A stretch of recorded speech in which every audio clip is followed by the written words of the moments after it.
सबका मैसेज देखते हैं यार, जवाब कैसे देंगे? आप बताइए, सबका मैसेज का जवाब देंगे तो फिर क्लास नहीं हो पाएगा। स्टार्ट करते हैं हम लोग। आपको हम बर्नौली आप देख लिए होंगे, बर्नौली खैर ये यूट्यूब पे भी है। बर्नौली देख लिए, सरफेस टेंशन देख लिए, सरफेस टेंशन। और उसके बाद आप मेनिस्कस देख लिए। मेनिस्कस पारा ज्यादा चढ़ता है या कौन ज्यादा चढ़ता है? आपको अब बताते हैं हम केशिकत्व। केशिकत्व, इसके कुछ एग्जांपल्स। और इसे हम लोग इंग्लिश में कहते हैं कैपिलरी। कैपिलरी, देखिए कैपिलरी जो होता है, कैपिलरी के आपको कल इससे पहले वाला जो वीडियो दिए हुए हैं उसमें पूरा देखिएगा, उसमें पारा कब ऊपर चढ़ता है नीचे चढ़ता है उसमें सब चीज समझा दी है। अब हम आपको यहाँ पे बताते हैं कैपिलरी के कुछ एग्जांपल। तो छुट्टी, छठ के लिए छुट्टी चाहिए और लास्ट में, क्लास के लास्ट में आप लोग से डिसाइड कराएंगे कल क्लास के लिए, ठीक है? चलिए ध्यान दीजिए, कैसिकत्व या कैपिलरी क्या चीज होता है। तो जब कभी भी किसी भी सतह में, अब यहाँ ध्यान से समझिए, दिल्ली पुलिस का कैपिलरी ना, देखिए मेरी और ध्यान दीजिए, कोई भी अगर आप सरफेस लेते हैं ना तो उसमें कुछ छोटे छोटे छेद होते हैं। सरफेस पे क्या पाए जाते हैं? छोटे छोटे छेद पाए जाते हैं। इन छोटे छोटे छेद को हम लोग कैपिलरी या केशिका कहते हैं। हमारे शरीर में भी छोटे छोटे छेद है जिससे पसीना आ जाता है, छोटे छोटे हैं, उसे क्या कहते हैं? कैपिलरी। ये कपड़े में भी छोटा सा छेद है। कैसे? अगर हम यहाँ पानी फेंकेंगे तो ये थोड़ी देर बाद ये पानी मेरे शरीर पे चला जाएगा, यानी इसको पार करके चला जाएगा, तो उसी क्या कहते हैं? कैपिलरी। तो कैपिलरी क्या होता है? बहुत छोटे साइज के छोटे छोटे छेद को हम लोग क्या कहते हैं? केशिकत्व या कैपिलरी के नाम से जानते हैं। ये कैपिलरी पानी को अंदर जाने देता है और बाहर भी आने दे देता है। इसी घटना को हम केशिकत्व या कैपिलरी कहते हैं। इसके कई सारे एग्जाम्पल है। कैपिलरी का फार्मूला H बराबर 2t cos theta by R D G. R D G ये पढ़ा दिए हैं पिछले क्लास में, आप इसको तो पढ़े होंगे। सीरियसली नहीं पढ़ेंगे तो दिक्कत हो जाएगा। नौचंद्रक वगैरह के बारे में नहीं सर, छुट्टी मत दीजिएगा, ठीक है बाबू, नहीं देंगे। चलिए अब यहाँ इसके कुछ एग्जाम्पल देखिए। पहला एग्जाम्पल नंबर 1, जो आपका जो कार्डबोर्ड होता है, कार्डबोर्ड या कोई कागज होता है, उस पर अगर आप स्याही डालते हैं तो स्याही फैल जाती है। तो स्याही का फैलना, स्याही का फैलना, स्याही क्या हो जाती है? फैल जाती है। इसके कारण, क्योंकि छोटा छोटा छेद था वो उसमें ले लिया, उसमें ले लिया, फैल गया यहाँ पर। उसके बाद केशिकत्व में क्या होता है? केशिकत्व में देखिएगा, जो लालटेन होता है, या देहात में जिसको चिराग या ढेबरी बोला जाता है यहाँ पे, तो देहात के लोग जानते हैं क्या करते हैं? टॉनिक जो होता है ना, जिसमें दवाई पीते हैं लोग, जब टॉनिक खत्म हो जाता है ना तो उसमें एगो बत्ती डाल देते हैं, इसे इसको इसे जला देते हैं यहाँ पे। इसको ढेबरी बोलते हैं लोग देहात में। और इस ढेबरी में क्या करते हैं लोग? तेल रख देते हैं, मिट्टी तेल यहाँ पर डाल दिया जाता है, मिट्टी तेल यहाँ पर। तो ये मिट्टी तेल क्या करता है? इस बत्ती को पकड़कर ऊपर चढ़ जाता है, बत्ती को पकड़कर ऊपर चढ़ जाता है। इसका मतलब पतला पतला छेद है, वो छेद के रास्ते ऊपर चढ़ते जा रहा है और ये बत्ती आराम से जलने लगती है। लालटेन या इसकी बत्ती का जलना, बत्ती में तेल चढ़ना, बत्ती में ऑयल का ऊपर चढ़ना, ऊपर चढ़ना। बत्ती में किसका ऊपर चढ़ना भैया? ऑयल का ऊपर चढ़ना। यहाँ से बत्ती में से ऑयल क्या करती है? ऊपर चढ़ने लगती है। किसी को कोई दिक्कत? आगे बढ़े। बत्ती में ऑयल का ऊपर चढ़ जाना किसके कारण होता है? ये कैपिलरी के कारण होता है।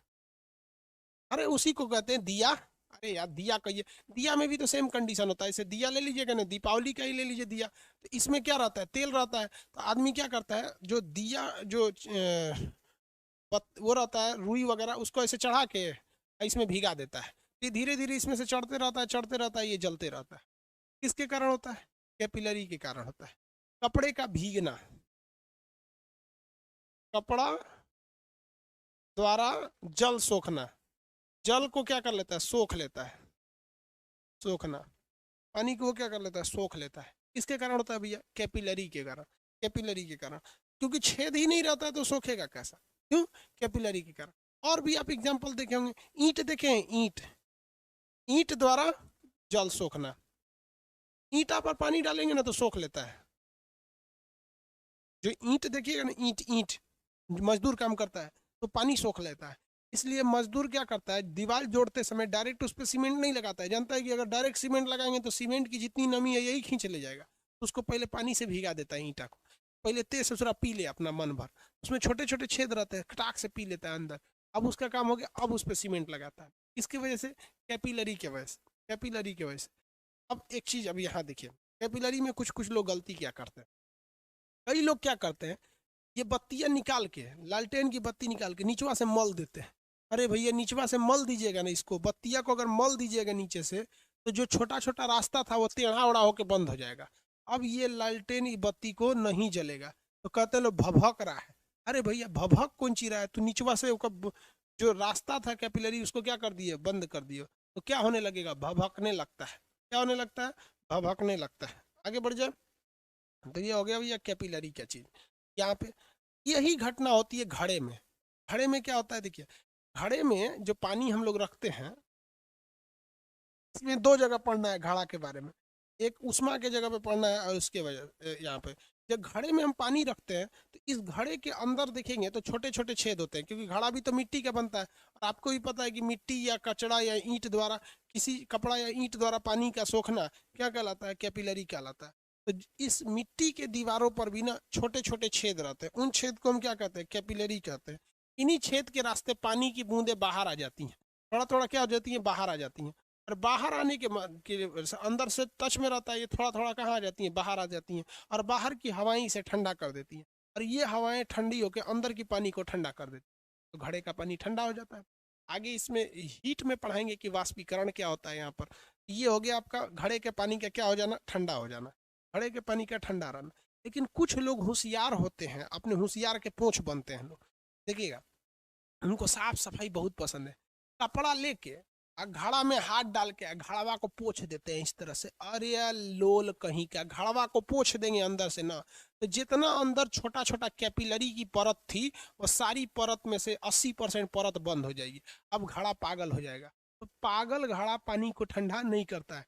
लोग कहते हैं घड़ा पागल हो गया है, पानी ठंडा नहीं कर रहा है। अरे भैया उसके अंदर की जो कैपिलरी थी तुमने तो साफ करने के लिए खूब पकड़ पकड़ के साफ कर दिया। इसलिए देखिएगा जितना घड़े वाले होते हैं लोग ना, पानी को इसे इसे खंगाल के फेंक देते हैं लोग, हाथ मांजते नहीं है लोग। कभी भी घड़ा के अंदर हाथ मत मारिएगा। हाँ साबुन सरफ डाल के हिला दीजिए, ऐसे ऐसे करके 4 बार 5 बार कर दीजिए। लेकिन हाथ मार देंगे ना तो अंदर की कैपिलरी बंद हो जाती है। उसको खूब अच्छा से रगड़ देंगे, वो कैपिलरी बंद, घड़ा पागल हो जाएगा। पागल घड़ा ठंडा करता है पानी नहीं ठंडा करता है, पागल घड़ा पानी ठंडा नहीं करता है।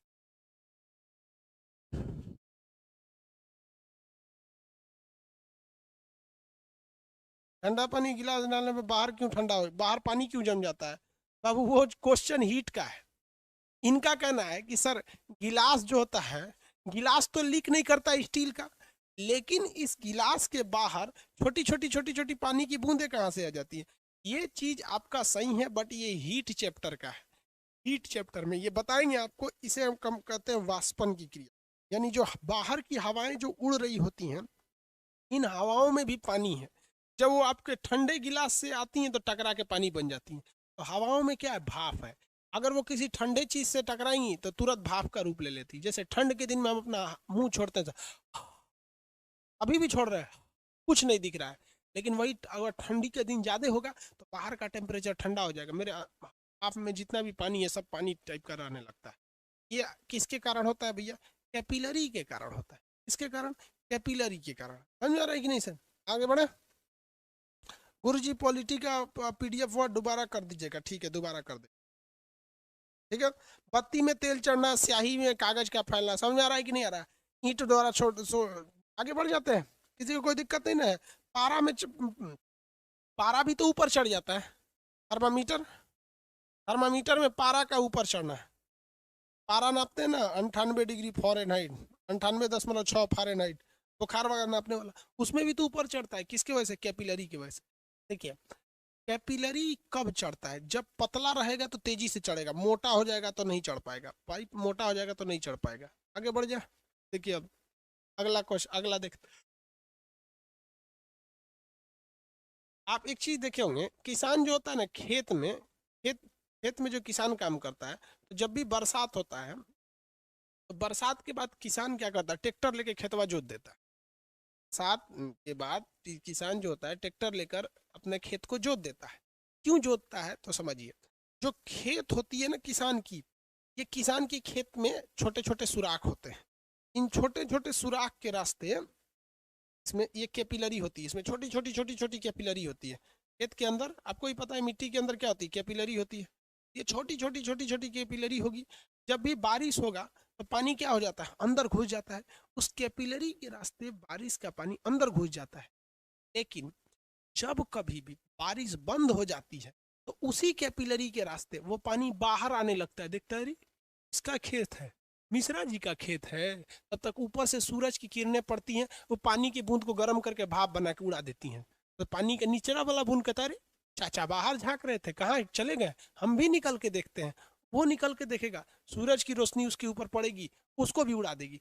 तो बारिश होने से जो खेत में नमी आई है, कैपिलरी की वजह से वो नमी अंदर गई है, लेकिन उसी कैपिलरी से बाहर आएगी, सूरज भाप बना के उड़ा देगा। किसान कहता है जरा पानी बरस ले, फायदा कौन चीज, आता है खेत जोत देता है। जब खेत जोत देंगे तो खेत जोतने के बाद भाड़ में गया कैपिलरी ससुरा, सारा कैपिलरी टूट टट जाता है, ले खेत को जोत जात देगा। जितना रास्ता था ना सब टूट टट जाएगा, पानी नहीं निकल पाएगा। लोगों को लगता है ना कि किसान इसलिए खेत जोत रहा है कि भैया बरसात के बाद खेत जोतने में आसानी होगी। भैया देखो, ट्रैक्टर से आजकल खेत जोताता है, ट्रैक्टर को कुछ नहीं पता है कि बरसात है या नहीं है, वो आराम से जोत देगा। रियलिटी में तो ट्रैक्टर को बरसाते में दिक्कत होता है, उसका चक्का फंस जाता है। ऐसे में तो ट्रैक्टर हाइड्रोलिक आ गया, लगा के पूरा जोत देगा। तो किसान खेत को क्यों जोत देता है बरसात की ठीक बाद, क्योंकि कैपिलरी के रास्ते जो पानी अंदर गया है, बरसात खत्म होने के बाद वो पानी बाहर ना आ जाए, इसलिए जोत जात के कैपिलरी को तोड़ देता है। समझ में आया?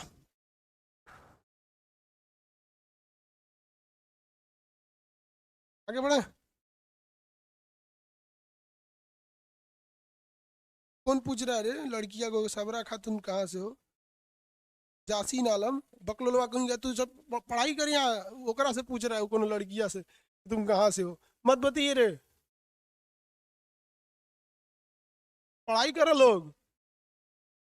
सब सब अपना अपना बिरादरी का में खोज रहा है सब, बकलोलवा सब।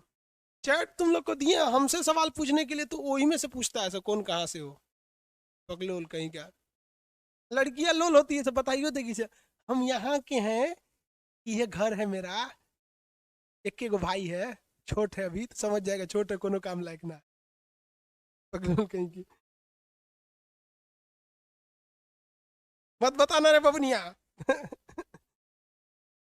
ना तो केसी का तो बोला, यहाँ समझो केसी का तो टॉपिक बताते हैं, क्या समझते हैं आप?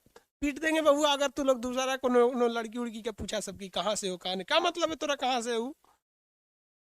चलिए अगला क्वेश्चन देखिए, जो घुमाऊ टाइप का है। जो पेड़ होता है, पेड़, तो पेड़ देखे होंगे, तो पेड़ बड़ा सा पेड़ ऐसे होता है, पेड़ का नीचे से ना जड़ होता है, पेड़ के नीचे क्या होते हैं, जड़ होते हैं, सब इस तरह से जड़। ये जड़ पानी सोखते हैं, जड़ क्या करते हैं, पानी सोखते हैं, इसमें कई सारे कैपिलरी होते हैं, पानी सोखते हैं। तो क्वेश्चन आता है कि पेड़ जो पानी सोखता है, ऑप्शन सुनिए ध्यान से, इनमें से किसमें केवल एक कारण केशिकत्व नहीं है? लड़का पगला जाता है, क्या पूछ दिया। ऑप्शन रहता है स्याही, स्याही का ऊपर चढ़ना, या फिर मिट्टी द्वारा जल सोखना, मिट्टी द्वारा जल सोखना, पारा का ऊपर चढ़ना, जड़ द्वारा पानी सोखना, जड़ द्वारा पानी सोखना। तो देखो बबुआ बात समझो, जड़ जो पानी सोखता है उसके पीछे दो रीजन है। एक तो कैपिलरी द्वारा खींच ही रहा है, कैपिलरी द्वारा खींच रहा है, तो पहला तो कारण है भैया कि वह केशिकत्व है, पहला कारण सही है कि वह केशिकत्व है।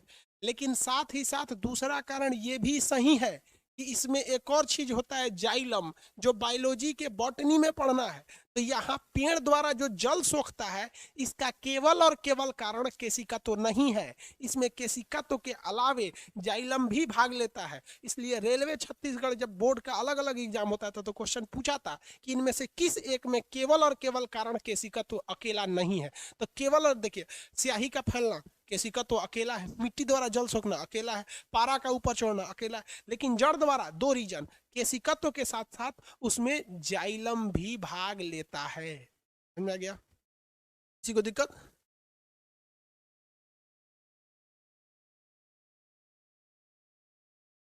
आगे बढ़े।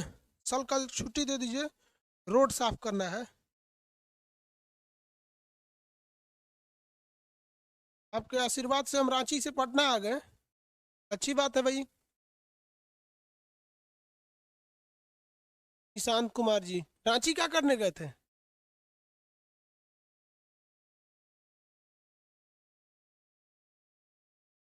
रांची क्या करने गया था रे भाई? हमारी रांची कोई जाता है तो उसको लोग समझते हैं कि कांके पागल खाने में गया था।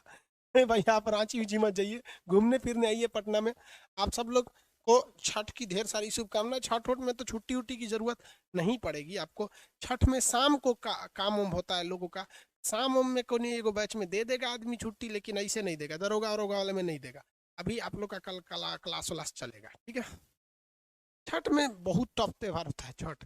बिहार के लोग स्पेशली मनाते हैं, या फिर यूपी बिहार झारखंड यहाँ ज़्यादा मनाया जाता है, क्योंकि बिहार के लोग जहाँ जहाँ गए हैं वो अपनी सभ्यता संस्कृति को नहीं छोड़े हैं। बिहार वाले अमेरिका में भी हैं, अमेरिका में भी छठ मनाते हैं। आने वाले वक्त में बिहार वाले मंगल ग्रह पे जाएंगे, वहाँ भी छठ मना देंगे। ये अच्छी बात है। लेकिन देखिए, इस बार जो छठ है उसमें कई जगह रोक लगाए गए। जैसे पटना में आप घाट पे नहीं जा सकते हैं, दिल्ली में नहीं जा सकते। तो इसको बाबू कई लोग कह रहे हैं कि हमारा त्योहार मनाने के लिए रोका जा रहा है। नहीं यार, आप पढ़े लिखे हो, जरा सोचिए। आप छठ मनाने जाओगे, अगर भीड़ भाड़ होगा, गलती से किसी एक को कोरोना होगा, आप बीमार पड़ोगे। आप देश की संपत्ति हो, इसलिए इसे अन्यथा में नहीं लेंगे। छठ अच्छे, इस बार कौन सा त्योहार अच्छा से मनाए? कुछ भी नहीं, चुनाव को छोड़ के सब खराबे हुआ है।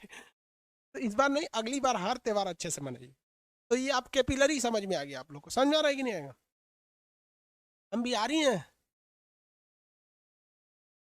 देखो, वो देखो, एगो को खजुआट का दवा बताए थे कि काछ ओछ लग जाता है जांग उंग में। इससे पहले वाले क्लास में बायोलॉजी में कीटोफोड, तो उसको दवाई नहीं मिल रहा है, कह रहा है कि सर आप कौन सी ले, तो फोड्रम ले ले या कीटोफोड। कीटोफोड ले लो बाबू, कीटोफोड एक बार में सही कर देता है, एक बार में। रात में लगाओ, सुबह गायब। कीटोफोड हर चीज की दवा है बाबू। आप बीमारी सही हो जाएगा तो दवाई ववाई लिखवा देंगे। बायोलॉजी के क्लास में कौन चीज चल रहा है? फिजिक्स चल रहा है कि बायोलॉजी? कौन चीज है जी ये? जोड़ तो फिजिक्स है यहाँ, मतलब फिजिक्स। बायोलॉजी में दवाई ववाई भी बता देंगे आपको। चलिए अगला सा टॉपिक समझते हैं। कैपिलरी हो गया, कैपिलरी हो गया, ये चैप्टर खत्म। आर्कमिडीज का सिद्धांत, इनके भैया आर्कमिडीज साहब का। आर्कमिडीज का सिद्धांत बहुत सिंपल है। आर्कमिडीज, आर्कमिडीज का सिद्धांत किससे संबंधित है? तो तैरने से संबंधित है। तैरने से, किस चीज के तैरने से संबंधित है? तो बड़ी वस्तु से, बड़ी वस्तु से। बड़ी वस्तु किससे, किसके सिद्धांत पर तैरती है? तो आर्कमिडीज के सिद्धांत पर। आप में से आंसर दीजिए, छोटे छोटे चीज किस सिद्धांत पर तैरते हैं? आंसर दीजिए, छोटे छोटे चीज किस सिद्धांत पर चढ़ते हैं? फार्मेसी.com कौन सिद्धांत? अच्छा, दवाई मंगाने के लिए।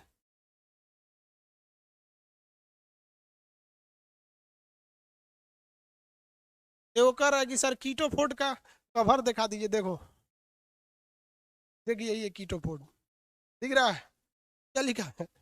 कीटोफोड, इसका कवर हो जाता है। इधर पूरा दवाई साज के रखे हुए हैं, कौन सी का कौन सा दवाई है। इधर इधर किसी को कुछ होता है तो हमारे पास चलाता है, जब बिगड़ता है तब डॉक्टर के पास जाता है। किस चीज है? Surface tension. हाँ, सरफेस टेंशन, छोटका चीज सरफेस टेंशन, और बड़का चीज आर्कमिडीज। देखो, अब प्यार से समझिए, इसे प्यार से नहीं समझेंगे तो समझे में नहीं आएगा। आर्कमिडीज एक नॉर्मल आदमी था, उस सिद्धांत का खोज कर दिया। गर्मी में जा रहा था, बहुत उसको गर्मी लग रहा था, अरे बाप रे, कभी कभी चिलचिलाची धूप में बहुत गर्मी लगा। एक तो टब रखा हुआ था, टब में पूरा पानी भरा था। आर्कमिडीज जो गया ना, आर्कमिडीज यहीं में जाकर सूत गया इसे। ये कौन है? आर्कमिडीज है। आर्कमिडीज इसी टबवा में जाके कूद गया इसे। आहा, अब आराम मिला इसे, हचाक से कूद गया आर्कमिडीज, और उसमें 1 घंटा तक नहाया टब में। कहा कि बाप रे बाप, जलिए गए थे हम तो एकदम। लेकिन नहाते नहाते उसको फीलिंग आया, ससुरा हम बहुत हल्का लग रहे हैं पनिया में आके। तो आर्कमिडीज के अंदर एक फीलिंग आया कि भाई पानी में कोई भी चीज अपने ओरिजिनल वेट की नहीं रहती है, अपने ओरिजिनल वेट की नहीं रहती है, कुछ ना कुछ उसमें हल्का हो जाता है। क्या हो जाता है? हल्का हो जाता है। आगे बढ़े और कैमरा घुमा लीजिए थोड़ा सा, ठीक तो है कैमरा? सूत के देख रहा है क्या? अपने टेढ़ होके देख रहा होगा, हल्का लगता है। तो इसी की खोज के लिए आर्किमिडीज साहब ने एक सिद्धांत लगाया, जिसका सिद्धांत में उन्होंने कहा, उन्होंने एक बड़ा सा इसे टब ले लिया, ठीक है? और इसमें उन्होंने क्या किया कि एक छोटा सा टब भर दिया, छोटा सा इस टाइप का छोटा सा। इसमें दो टब रखा, एक बड़ा सा रख लिया ताकि पानी जो निकले वो बर्बाद ना हो, क्योंकि इनको मेन रिसर्च पानी पे ही करना था।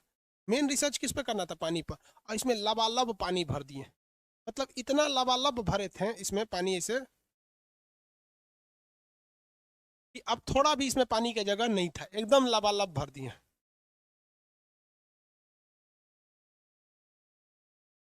देखिए लबालब पानी भरा गया इसमें। अब आर्किमिडीज साहब ने क्या किया, एक लकड़ी का गुटका लिया 5 kg का, इसको रस्सी में टांग दिया। गोल्ड इफेक्ट 18 तारीख का बायोलॉजी का वीडियो डाल दीजिएगा।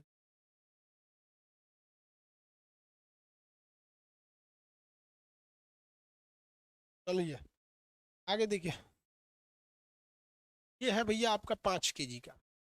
इन्होंने क्या किया, जब इसको इस पानी में गिराया, पानी में जब इसको ले गए तो ये 5 किलो का नहीं बल्कि 3 किलो का लगने लगा।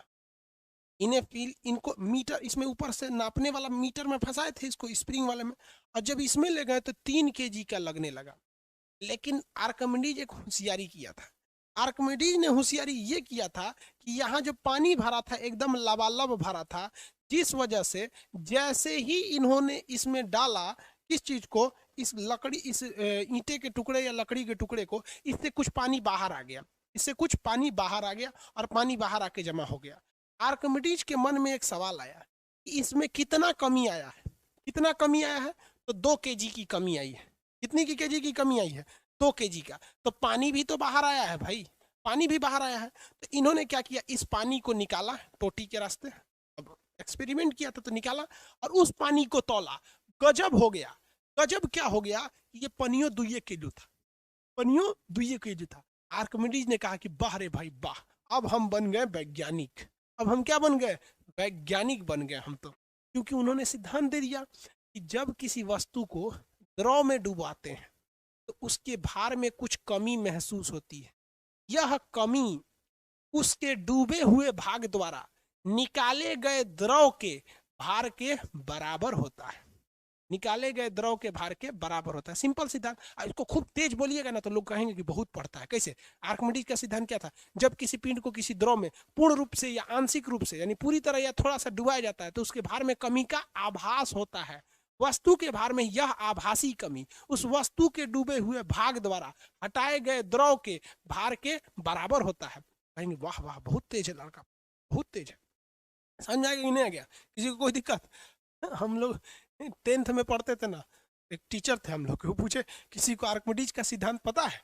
हम उठ के धड़ाक से किसी पिंड को, जब किसी पिंड को किसी द्रव में पूर्ण अथवा आंशिक रूप से डूबा जाता है तो वस्तु के भार में कमी का आभास होता है। वस्तु के भार में यह आभासी कमी उस वस्तु के डूबे हुए भाग द्वारा हटाए गए द्रव के भार के बराबर होता है।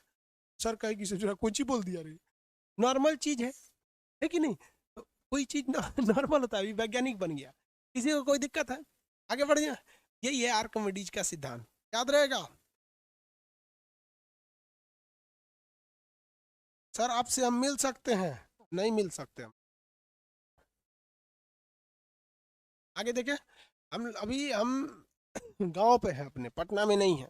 पटना में रहेंगे क्लास के बाद आप भले आके मिल सकते हैं, क्लास टाइम में कोई नहीं मिलेगा। ये आर्किमिडीज साहब का सिद्धांत समझ में आ गया? सुनिए ध्यान से। हम 60 kg के हैं, सुनिए सुनिए ध्यान से। हम 60 kg के हैं, तालाब में गए तो ससुरा हम 20 किलो के लगने लगे। तालाब में गए तो हम कितने लगने लगे? 20 किलो के लगने लगे। बताइए कितना पानी निकाल दिए हम? कितना पानी निकाल दिए? आंसर दीजिए।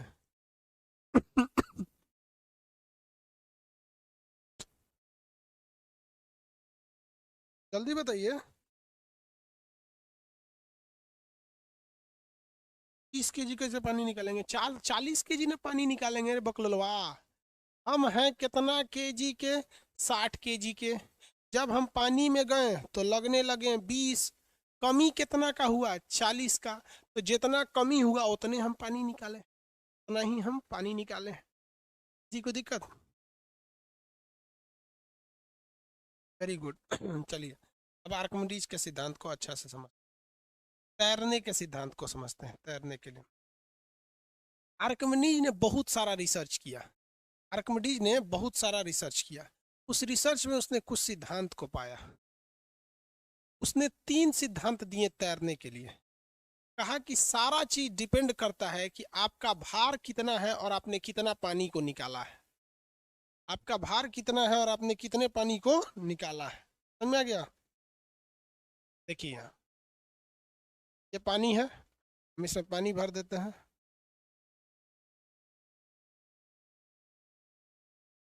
पानी भर दिए इसमें। इन्होंने 3 चीज का सिद्धांत दिया। कोई वस्तु कब डूब जाएगी? देखिए ये वस्तु है, डूब गई है। कोई वस्तु कब हवा में तैरेगी, मतलब बीचों बीच में तैरेगी, और कब वस्तु ऊपर तैरेगी। समझेगी नहीं? कब वस्तु ऊपर तैरेगी। इसके लिए क्या चीज है भैया? इसके लिए एक सिद्धांत समझिए आप। पहले एक शॉर्टकट समझिए। यहां हम लिख देते हैं, इसमें हम लिख देते हैं वस्तु। वस्तु को हम लिख देते हैं एम से, और जल को लिख देते हैं हम डब्ल्यू से। डब्ल्यू से, ठीक है? इसे लिख देते हैं डब्ल्यू से। देखिए बाबू, जब कभी भी कोई वस्तु क्या हो जाएगी? वस्तु यानी वेट, यही भारी हो जाए, इससे भारी हो जाए निकला हुआ जल। देखिए यहाँ हम दूसरे कलर से लिख, वस्तु का भार, वस्तु का भार W, और उसका निकला हुआ जल, निकला निकला या हटाया हुआ, हटाया हुआ जल। इसको हम जल को हम W मान लेते हैं और इसको M मान लेते हैं। वस्तु का भार M मान लेते हैं और जल को हम W मान लेते हैं। ठीक है? इसमें कुछ कंडीशन क्या है कि अगर आपका भार ज्यादा है और आप कम पानी को निकालते हैं, यानी आपका मास क्या है? ज्यादा है। अरे यार इसको हम कैसे लिखे? यहाँ एक काम करते हैं, इसमें लिख देते हैं भार, सीधा दिक्कतें नहीं होगा। और जल ऐसे हो जाता है, काम खत्म। यानी अगर आपका भार ज्यादा है और पानी को बहुत कम निकाले हैं, यानी मान लीजिए हम 60 kg के हैं और 40 किलो पानी निकाले हैं, तो घाचाक से चल जाएंगे अंदर। हम कितने घाचाक से चल जाएंगे अंदर, डूब जाएंगे। आर्किमिडीज ने दूसरा सिद्धांत दिया कि अगर आपका भार बराबर हो जाए जितना आपने जल निकाला है, यानी हम 60 kg के हैं और 60 kg पानी निकाल देंगे, तो ये हाल होगा, ना डूबेंगे ना अंदर जाएंगे, अंदर अंदर तैरेंगे। ठीक है? लेकिन तीसरा सिद्धांत दिया कि यदि आपका भार जो है ये कम है और आपने ज्यादा पानी निकाल दिया, यानी मान लीजिए हम 60 kg के हैं और पानी निकाल दिए हैं 70 kg का, तो हम क्या होंगे? तैरने लगेंगे। क्या हो जाएंगे? तैरने लगेंगे। किसी को कोई दिक्कत? क्या होंगे? तैरने लगेंगे। किसी को कोई दिक्कत हो तो बोलिए।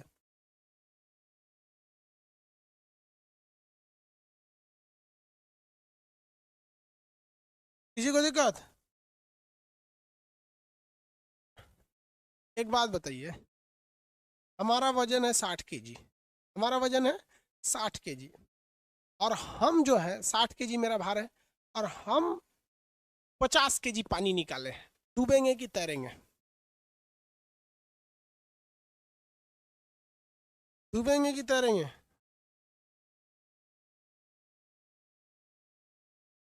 हम 50 kg पानी निकाले।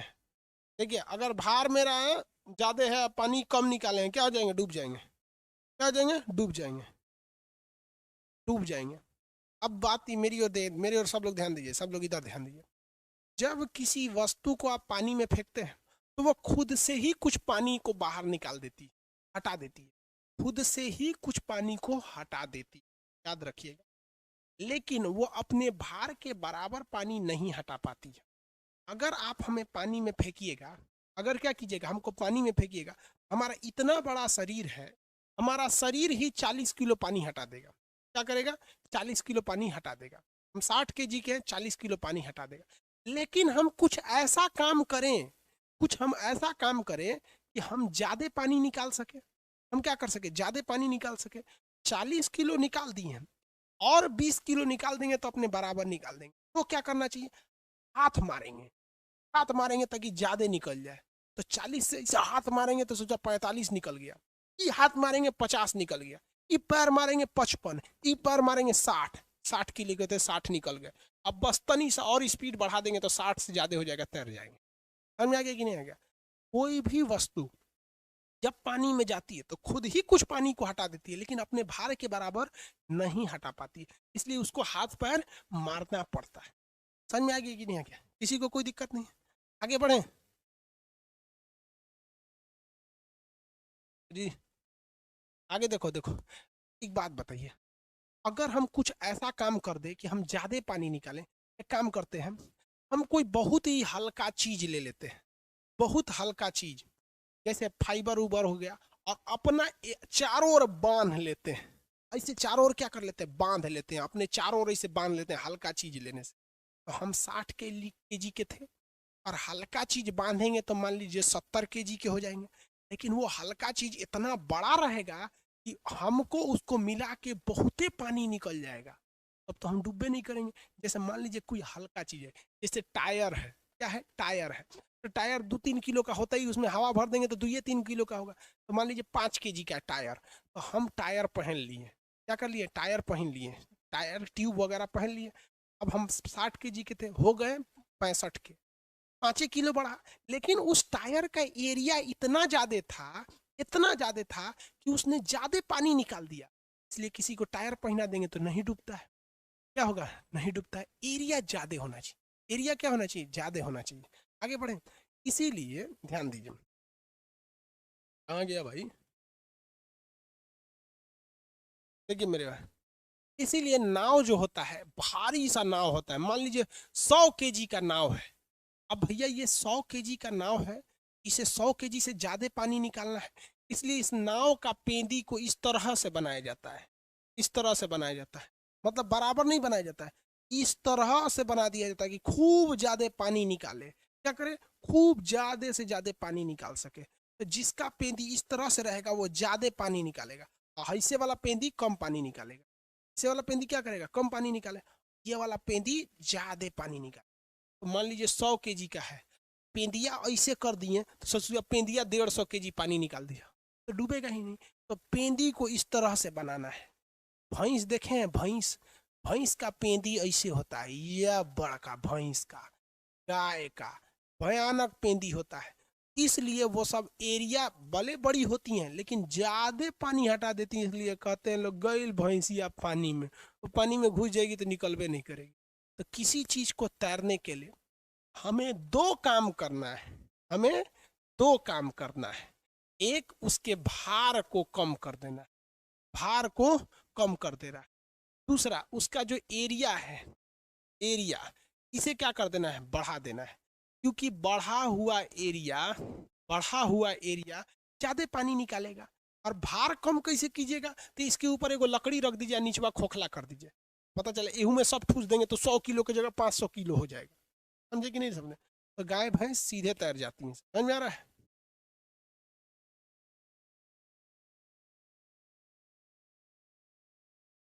अरे बाबू चलिए ध्यान से देखिए, कल रोड साफ करना है, छुट्टी दे दीजिए बहुत। बाकी लड़का सबको छुट्टी नहीं चाहिए ना, सबको लेके चलना होता है यहाँ पे। आगे देखिए बहुत, तैरने का सिद्धांत समझ में आ रहा है? कैसे तैरेंगे हम? अब आपको हम बताते हैं।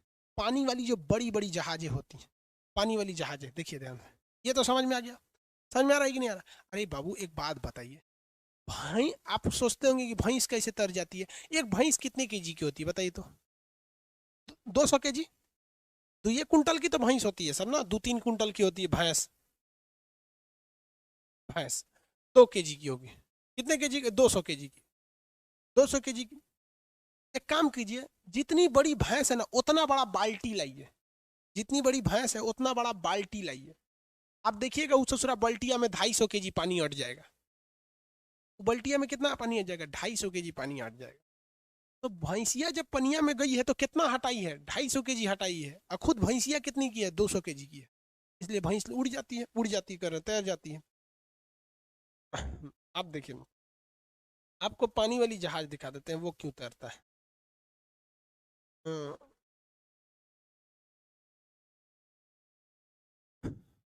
लिखो भैया।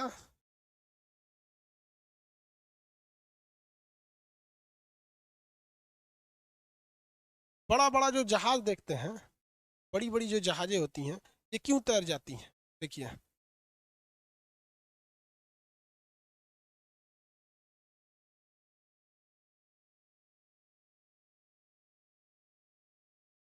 बड़ी बड़ी जहाजों के तैरने का रीजन देखिए, वो भी किसकी वजह से? आर्कमिडीज।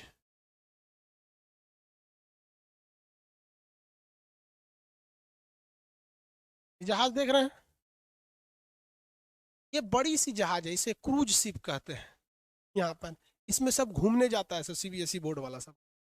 आगे देखिए, हिंदी मीडियम वाला तो वाला पास वाला पे जाता है ऐसे।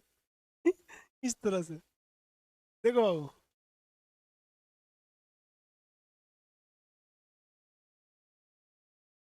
अरे यार छुट्टी दे दीजिए ना, हटो यार। चलिए ध्यान दीजिए, एक चीज अगर आप इसमें देखिएगा तो हम आपको बताए थे कि भैया तैरने के लिए 2 चीज जरूरी है। तैरने के लिए दो दो चीज का ध्यान रखना है। कौन कौन सी चीज का ध्यान रखना है? तो पहला, आपको भार कम रखना है, भार को कम रखना है। आप इसको अगर गौर से देखिएगा ना, तो इसको भार कम रखा गया है। नीचे का पेंदी खोखला, सब खोखला है, सब चीज खोखला है। ऐसे ऐसे इसमें बस खोखला है। आप टहलिए घूमिए, सब रूम है। रूम क्या होता है? खोखला होता है। कमरा क्या होता है? खोखला। इसमें ज्यादातर चीजों को हम लोग क्या रखे हैं? लोग खोखला रखे हैं। क्या रखे हैं बबुआ? खोखला रखे हैं, खोखला रखे हैं।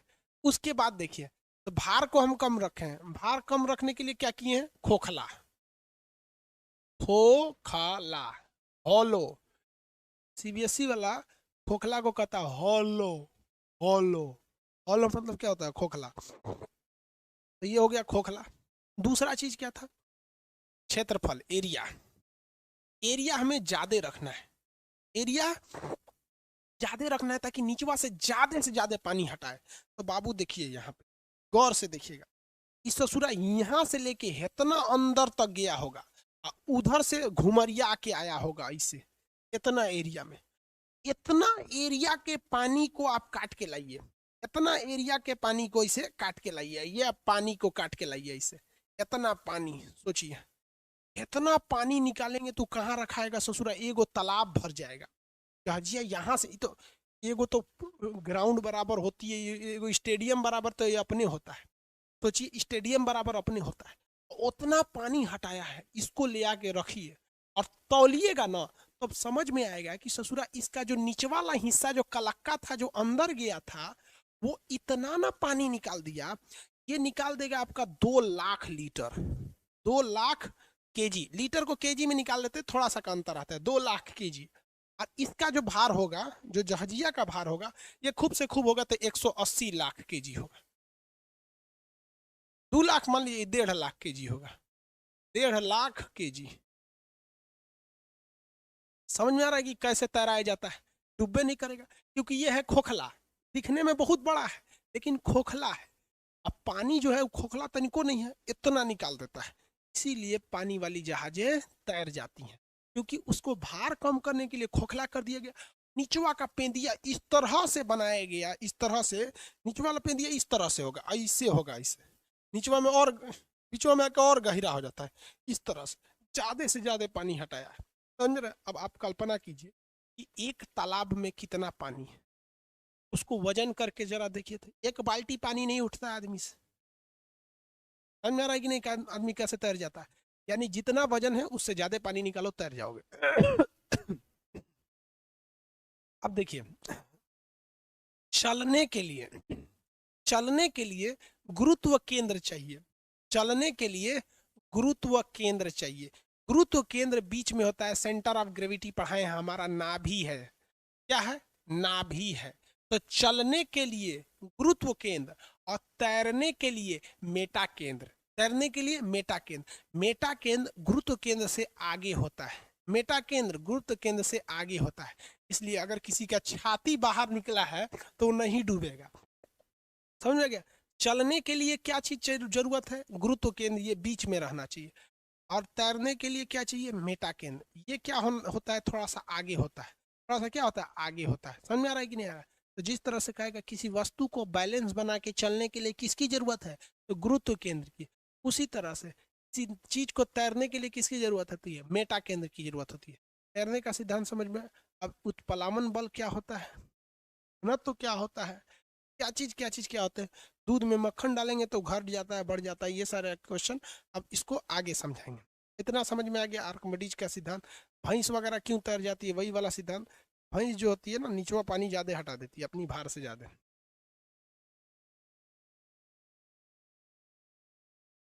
नाव क्यों नहीं उछलती है?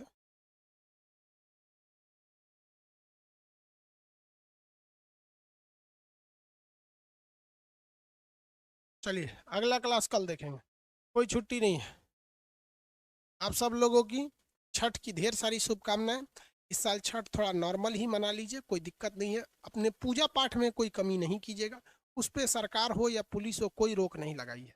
हाँ, थोड़ा सा भीड़ ना हो, गैदरिंग ना हो, पटाखे वगैरह कम हो, इस पर रोक है, पूजा पाठ पर रोक नहीं। इस साल कोरोना है, कोरोना बहुत जल्दी खत्म हो जाएगा।